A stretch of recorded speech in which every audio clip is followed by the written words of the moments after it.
السلام عليكم ورحمة الله وبركاته. الحمد لله رب العالمين والعاقبة للمتقين،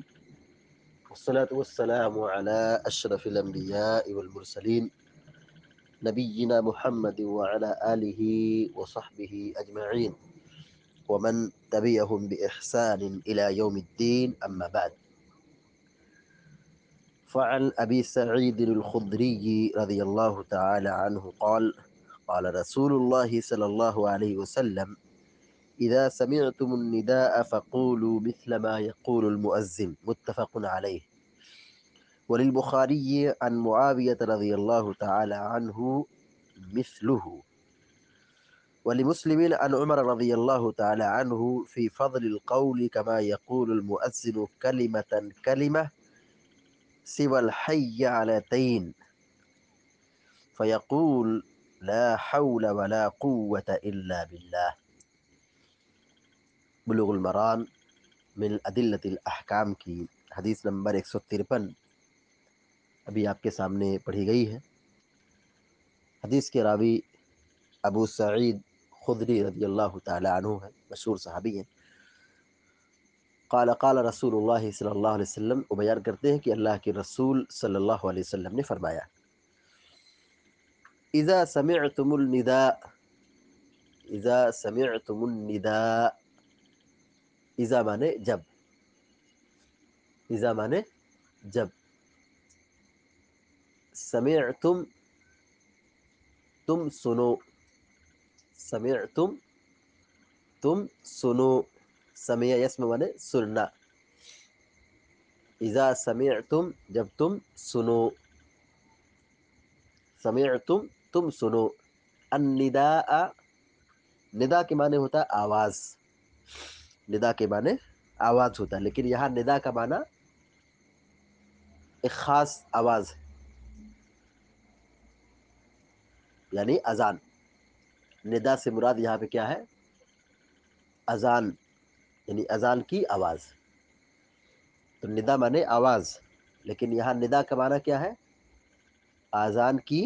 آواز۔ اذا سمعتم الندا، جب تم اذان سنو یا اذان کی آواز سنو، فقولوا مثل ما يقول المؤذن، فقولوا اس کا معنی ہوگا تو تم لوگ کہو، فقولوا تو تم لوگ کہو، فقولوا تو تم لوگ کہو، یہ فعل امر ہے۔ فعل امر کا مطلب ہوتا ہے حکم ہے، فقولوا تم کہو، مثل ما یقول المؤذن، مثل مانے جیسا، طرح، ما مانے جو، ما مانے جو، یقولو کہتا ہے، قال یقولو مانے کہنا، یقولو کہتا ہے، المؤذن مؤذن، فقولوا مثل ما یقول المؤذن تو تم اسی طرح کہو، یعنی اسی طرح جواب دو جس طرح مؤذن کہتا ہے، یعنی مؤذن جو کلمات پکارتا ہے اذان میں، کلمات کہتا ہے، تو وہی کلمات تم بھی کہو، یعنی سنو بھی اور سننے کے بعد اس کو کہو۔ یعنی یہاں پہ اذان کا جواب دینے کا حکم دیا جا رہا ہے۔ اذا سمعتم النداء، جب تم اذان سنو، فقولوا مثل ما يقول المؤذن تو تم وہی کہو جو مؤذن کہتا ہے۔ متفق علیہ، بخاری اور مسلم کی یہ روایت ہے۔ یعنی امام بخاری رحمہ اللہ نے، امام مسلم رحمہ اللہ نے اپنی اپنی صحیح میں اس روایت کو ذکر کیا ہے۔ تو جو روایت صحیحین میں ہوتی ہے، یعنی بخاری مسلم کی ہوتی ہے، ایسی روایتوں کو متفق علیہ کہا جاتا ہے، یعنی اس پر دونوں کا اتفاق ہے، یعنی یہ روایت بخاری کے اندر بھی ہے اور یہ روایت مسلم کے اندر بھی ہے، یعنی صحیح بخاری صحیح مسلم۔ وللبخاری عن معاویہ رضی اللہ تعالی عنہ مثلہ، کہتے ہیں یہی روایت بخاری کے اندر حضرت معاویہ رضی اللہ تعالیٰ عنہ سے ہے۔ یہاں پہ ابو سعید خدری رضی اللہ تعالیٰ عنہ کا نام ہے، یعنی راوی کا نام ابو سعید خدری رضی اللہ تعالیٰ عنہ ہے، لیکن بخاری کے اندر جو روایت ہے حافظ ابن حجر کہتے ہیں ولی البخاری، اور بخاری کی روایت میں عن معاویہ رضی اللہ عنہ، حضرت معاویہ بن ابی سفیان رضی اللہ تعالیٰ عنہ سے مروی ہے، مثلہ اسی طرح، یعنی جیسے روایت ابو سعید کی ہے اسی طرح معاویہ رضی اللہ تعالیٰ عنہ کی بھی روایت ہے، اذا سمعتم النداء فقولوا مثل ما يقول المؤذن. ولمسلم عن عمر، اور مسلم کی روایت میں حضرت عمر رضی اللہ تعالیٰ عنہ سے ہے، یعنی امام مسلم رحمہ اللہ جو روایت نقل کی ہے اس میں حضرت عمر رضی اللہ تعالیٰ عنہ کا نام ہے، عمر بن خطاب رضی اللہ عنہ. حافظ ابن حجر کہتے ہیں، ابن حجر الاسقلانی رحمہ اللہ کہتے ہیں ولمسلم عن عمر رضی اللہ تعالی عنہ، مسلم رحمہ اللہ کی روایت میں حضرت عمر سے مروی ہے، عن عمر، عمر رضی اللہ تعالیٰ عنہ سے ہے، فی فضل القول، فی فضل القول، فضل مانے فضیلت، فضل مانے فضیلت، قول مانے بات، قول مانے بات یعنی مؤذن کا جواب دینا، یہ مراد ہوگا. کما یقول المؤذن کلمتن کلمتن، کما یقول، کما مانے جیسا کہ، یقول کہتا ہے، المؤذن مؤذن، کما یقول المؤذن جیسا مؤذن کہتا ہے، کلمتن کلمہ ایک ایک کلمہ، جیسے اذان میں اللہ اکبر مؤذن کہتا ہے، کلمہ کلمہ مطلب ایک ایک کلمہ. سوى الحی علتین، سوا مانے علاوہ، حی علتین یعنی حی علی الفلاح، حی علی الصلاح، حی علی الصلاح اور حی علی الفلاح، اس کو حی علتین کہتے ہیں، حی علتین یعنی دو حی علی الفلاح، دو حیا، دو مرتبہ حی علی الصلاح، حی علی الفلاح کہا جاتا ہے، تو اسی کو حدیث میں حی علتین کہا گیا ہے، حی علتین. فیقول لا حول ولا، لا حول ولا قوة الا باللہ،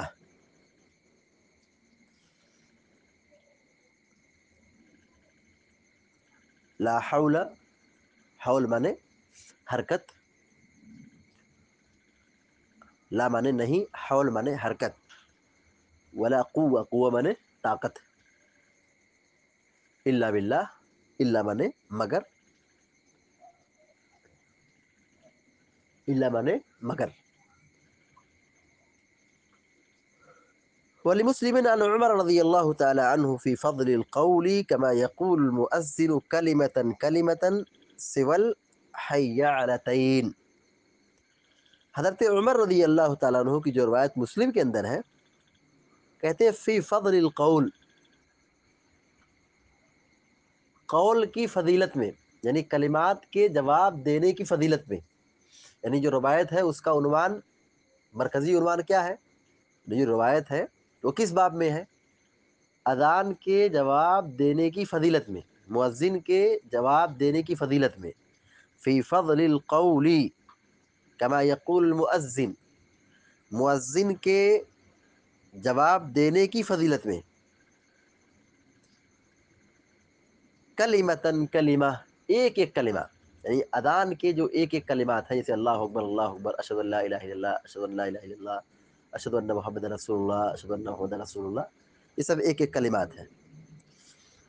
تو جیسے مؤذن کہتا ہے ویسے ہی جواب دیں گے. کما یقول المؤذن کلمتن کلمہ، جیسے مؤذن ایک ایک کلمہ کہتا ہے، جو پڑھتا ہے، جو کہتا ہے، جو آواز دیتا ہے، وہی کلمہ سن کر کے سننے والا بھی جواب دے گا. تو اس کی فضیلت کیا ہے، اس میں امام مسلم رحمہ اللہ نے روایت نقل کی ہے. لیکن اس میں کیا ہے، یہاں پر ابھی کہا گیا فقولوا مثل ما یقول المؤذن، عام ہے کہ مؤذن جو کہتا ہے تم بھی وہی کہو. حدیث کا مطلب کیا ہے کہ جو مؤذن کہتا ہے وہی تم بھی کہو. تو ہم یہ نہ سمجھے کہ حی علی الصلاح کے جواب میں بھی حی علی الصلاح ہی کہا جائے گا، کیونکہ وہاں عام بات ہے کہ جو کہتا ہے تم بھی کہو. تو یہاں مسلم کی جو روایت ہے حضرت عمر بن خطاب رضی اللہ تعالیٰ عنہ سے، اس کے اندر صراحت ہے. کیا صراحت ہے، کہ سب کہو، جو مؤذن کہتا ہے وہی تم بھی کہو، لیکن حی سول حی علتین، سوائے حی علی الصلاح حی علی الفلاح کے، یعنی حی علی الصلاح جب مؤذن کہے یا حی علی الفلاح جب مؤذن کہے تو اس کے جواب میں تم حی علی الصلاح حی علی الفلاح مت کہو، بلکہ کیا کہو، فیقول لا حول ولا قوة الا باللہ، کیا کہنا ہے،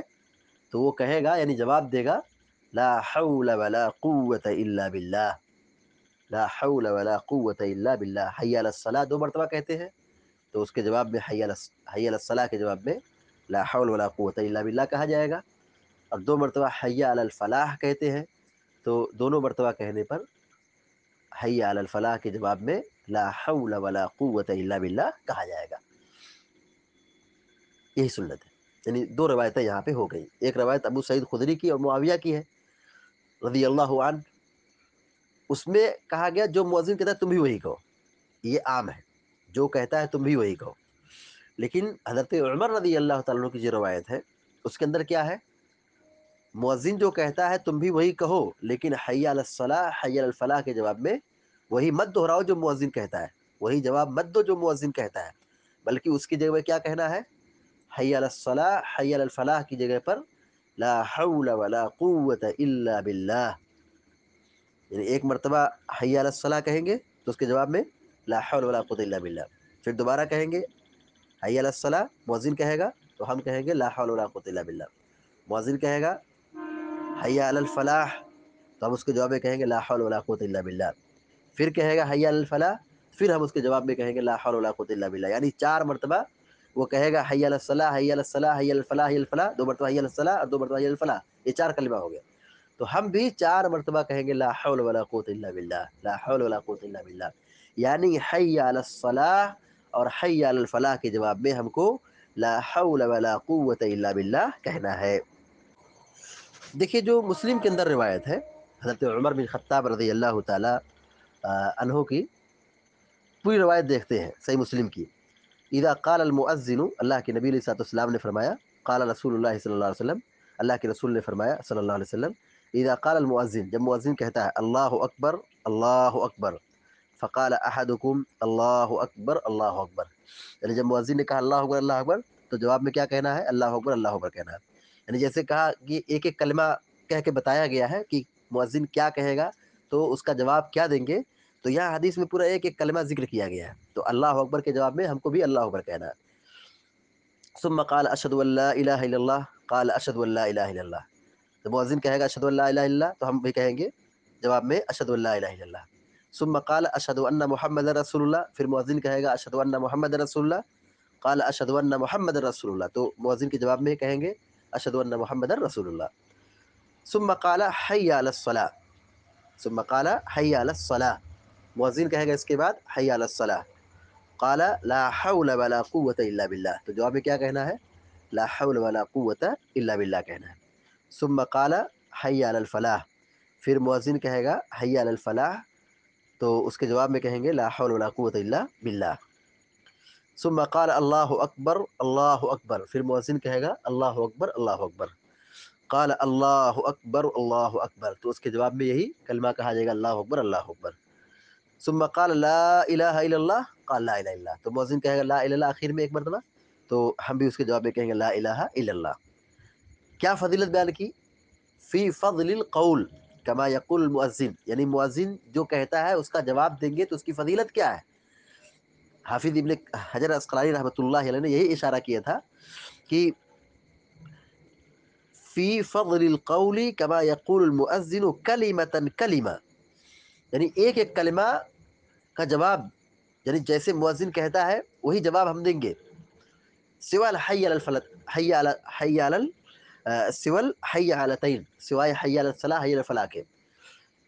بقیہ جو مؤذن کہتا ہے اس کے جواب میں ہم وہی کہیں گے جو وہ کہتا ہے، لیکن جب حی علی الصلاح کہے گا تو ہم اس کے جواب میں لا حول ولا قوة الا باللہ کہیں گے، جب وہ کہے گا حی علی الفلاح تو ہم اس کے جواب میں کہیں گے لا حول ولا قوة الا باللہ۔ اس کی کیا فضیلت ہے، یعنی جو مؤذن اذان دے رہا ہے اور پھر آدمی سننے والا اس کا جواب دے،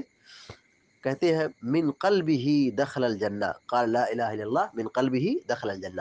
کہ جو آدمی صدق دل سے توحید کا اقرار کرتے ہوئے اس پر ایمان اور یقین رکھتے ہوئے یہ نماز اذان کے کلمات کا جواب دیتا ہے، مؤذن کا جواب دیتا ہے، دخل الجنہ، ایسا آدمی جنت میں داخل ہوگا. یعنی اتنی بڑی فضیلت بیان کی گئی ہے کہ مؤذن کے کلمات کا ہم جواب دیں تو یہ مبارک عمل ہے، نیک عمل ہے، اس کے ذریعے سے آدمی جنت کا مستحق ہوتا ہے. علامہ ابن تیمیہ رحمۃ اللہ علیہ لکھتے ہیں اپنے فتاوی کے اندر، لا ينبغي لأحد ان يدع اجابت المؤذن، کسی کے لیے مناسب نہیں ہے کہ وہ مؤذن کے کلمات کا جواب دینا چھوڑ دے، کیونکہ اس معاملے میں لوگ آج بہت سستی کرتے ہیں. آج ہمارا معاملہ کیا ہے کہ ہم اذان سنتے کہاں ہیں، ہم اذان کا انتظار کرتے ہیں کب ختم ہو، ہم اذان کا انتظار کرتے ہیں کہ کب ختم ہو. تو علامہ ابن تیمیہ رحمۃ اللہ علیہ یہی کہنا چاہتے ہیں کہ مسلمان کو چاہیے کہ وہ مؤذن کے کلمات کا جواب دے، مؤذن جو کہہ رہا ہے اس کو اس کا جواب دے، یعنی وہی کہیں جو مؤذن کہتا ہے، اس کا چھوڑنا جائز نہیں ہے. شیخ محمد بن صالح العثیمین رحمہ اللہ کہتے ہیں کہ مؤذن کا جواب دینے کے سلسلے میں لوگ بہت زیادہ سستی اور کوتاہی برتتے ہیں، جبکہ علماء کا، اہل علم کا کہنا یہ ہے کہ مؤذن کے کلمات کا جواب دینا یہ واجب ہے، کلمات کا جواب دینا واجب ہے. لیکن بہرحال علماء کا اختلاف ہے، بعض لوگوں نے کہا ہے کہ یہ سنت ہے، بعض لوگوں نے کہا یہ واجب ہے، بعض لوگوں نے کہا کہ یہ سنت ہے. بہرحال شیخ صالح عثیمین رحمۃ اللہ علیہ کہتے ہیں، محمد بن صالح العثیمین رحمۃ اللہ کہتے ہیں کہ انسان کو چاہیے کہ واجب اور سنت یہ اختلاف اپنی جگہ پر، ایک انسان کو چاہیے، ایک مسلمان کو چاہیے کہ وہ اس کی پابندی کرے، اس کا چھوڑنا مناسب نہیں ہے، اس کا چھوڑنا مناسب نہیں ہے. کیونکہ جو آدمی بغیر عذر کے محسن کے کلمات کا جواب نہ دے تو اس سے بہت سارا خیر چھوٹ جاتا ہے، بہت سارا خیر چھوٹ جاتا ہے. جیسے دیکھیے اتنی بڑی فضیلت بیان کی گئی کہ جو مؤذن کے کلمات کا جواب دے تو اللہ کے نبی علیہ الصلوۃ والسلام نے کہا صدق دل سے اگر اس سے کلمات کا جواب دیا ہے تو وہ جنت میں داخل ہوگا. یعنی توحید کے کلمات، اذان، پوری اذان توحید کا نغمہ ہے، توحید کی صدا ہے، توحید کی آواز ہے، توحید کا ترانہ ہے. تو جو آدمی اس کا جواب دے وہ بھی توحید گنگنا رہا ہے، اللہ تعالیٰ کی عظمت اور اس کی کبریائی اور بڑائی بیان کر رہا ہے، اور اللہ کے نبی علیہ الصلوۃ والسلام کی رسالت کی گواہی دے رہا ہے، اور اللہ تبارک و تعالیٰ سے توفیق مانگ رہا ہے، نماز کی پابندی کی توفیق طلب کر رہا ہے، اللہ تعالیٰ سے مانگ رہا ہے. تو یہ بڑی فضیلت والی چیز ہے. دیکھیے اہل علم نے یہ کہا ہے کہ ہم جیسے اذان سنیں تو اذان کا ہم جواب دیں، کیونکہ اذان یہ اللہ کے شاعر میں سے ہے، یہ اللہ کے شاعر میں سے ہے، دین کے شاعر میں سے ہے. اس کا احترام بجا لانا، اس کو غور سے سننا، اس کا جواب دینا یہ ہم سے مطلوب ہے. یعنی ہم مسجد کا احترام، مؤذن جو پکار رہا ہے، جو دعوت دے رہا ہے، اس کا احترام، اذان کے کلمات کا احترام، نماز کا احترام ہم بجا لائیں، غور سے اذان کو سنیں اور اس کا جواب دیں. اور جب ہم اذان دے لیں، جب اذان کے جواب دے دیں تو پھر اذان کے بعد ہم پیارے نبی صلی اللہ علیہ وسلم پر